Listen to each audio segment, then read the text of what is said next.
দেশের প্রাক্তন প্রধানমন্ত্রী প্রয়াত ইন্দিরা গান্ধীর জন্মবার্ষিকী পালন করল প্রদেশ কংগ্রেস। মঙ্গলবার সকালে আগরতলা কংগ্রেস ভবনের সামনে এই উপলক্ষে প্রতিবারের মতো এবারও অনুষ্ঠান হয়। উপস্থিত ছিলেন প্রদেশ কংগ্রেসের সভাপতি আশিস কুমার সাহা, বিধায়ক সুদীপ রায় বর্মন, গোপাল রায়, কংগ্রেস নেতা পীযূষ কান্তি বিশ্বাস সহ অন্যান্য নেতৃত্ব। তারা প্রয়াত প্রাক্তন প্রধানমন্ত্রী ইন্দিরা গান্ধীর প্রতিকৃতিতে মাল্যদান করে শ্রদ্ধা জানান। পরে কংগ্রেস নেতৃত্ব গান্ধীঘাট গিয়ে শহীদ বেদিতে শ্রদ্ধাঞ্জলি অর্পণ করেন এবং প্রার্থনা সভায় মিলিত হন। এদিন সাংবাদিকদের মুখোমুখি হয়ে প্রদেশ কংগ্রেসের সভাপতি বলেন, প্রাক্তন প্রধানমন্ত্রী ইন্দিরা গান্ধী লৌহ মানবী নামে পরিচিত ছিলেন। তিনি ভারতবর্ষে প্রথম মহিলা প্রধানমন্ত্রী ছিলেন। তিনি ভারতবর্ষকে সুনামের সহিত এগিয়ে নিয়ে গিয়েছিলেন। ইন্দিরা গান্ধী ছিলেন সংহতির প্রতীক। তার আত্মবলিদান আজও দেশবাসীর স্মরণে রেখেছে। দেশে সন্ত্রাস দমনে যে ভূমিকা নিয়েছিলেন তা আজ প্রাসঙ্গিক। দেশের বর্তমান পরিস্থিতিতে প্রদেশ কংগ্রেস ইন্দিরা গান্ধীর আদর্শকে সামনে রেখে সংহতি পদযাত্রা করেছে বলে জানান। ইন্দিরা গান্ধীর জন্মজয়ন্তী উপলক্ষে প্রদেশ কংগ্রেসের পক্ষ থেকে সারা রাজ্যে যথাযোগ্য মর্যাদার সঙ্গে পালন করার লক্ষ্যে প্রতিটি প্রধান কার্যালয় সহ জেলা অফিস, ব্লক অফিসগুলিতে আজ পতাকা উত্তোলন, ইন্দিরাজির প্রতিকৃতিতে মাল্যদান এবং দরিদ্র নারায়ণ সেবা, এই কর্মসূচি বিভিন্ন জেলায় ব্লকে অনুষ্ঠিত হবে।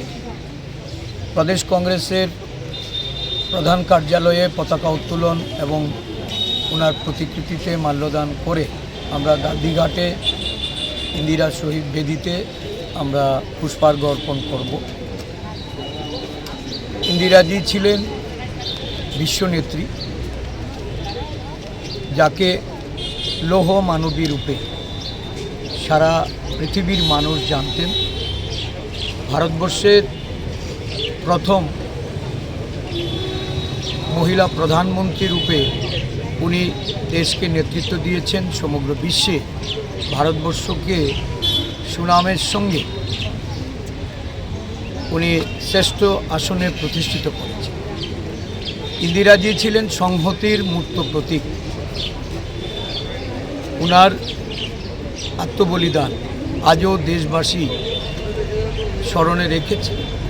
দেশের সংহতির জন্য জীবন দান করে এই দেশের অখণ্ডতা, এই দেশের মধ্যে সন্ত্রাসবাদের বিরুদ্ধে লড়াইয়ে যে দিশা উনি দেখিয়েছেন, আজও ভারতবর্ষের জাতীয় কংগ্রেস সেই দিশায় পরিচালিত হচ্ছে।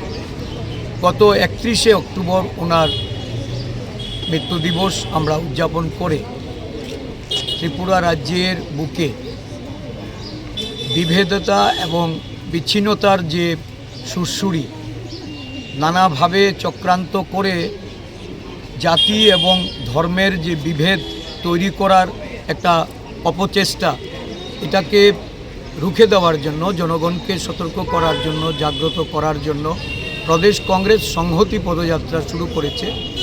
এই সংহতি পদযাত্রার আজকে সমস্ত জেলায় জেলায় এটার সমাপন কর্মসূচি হবে।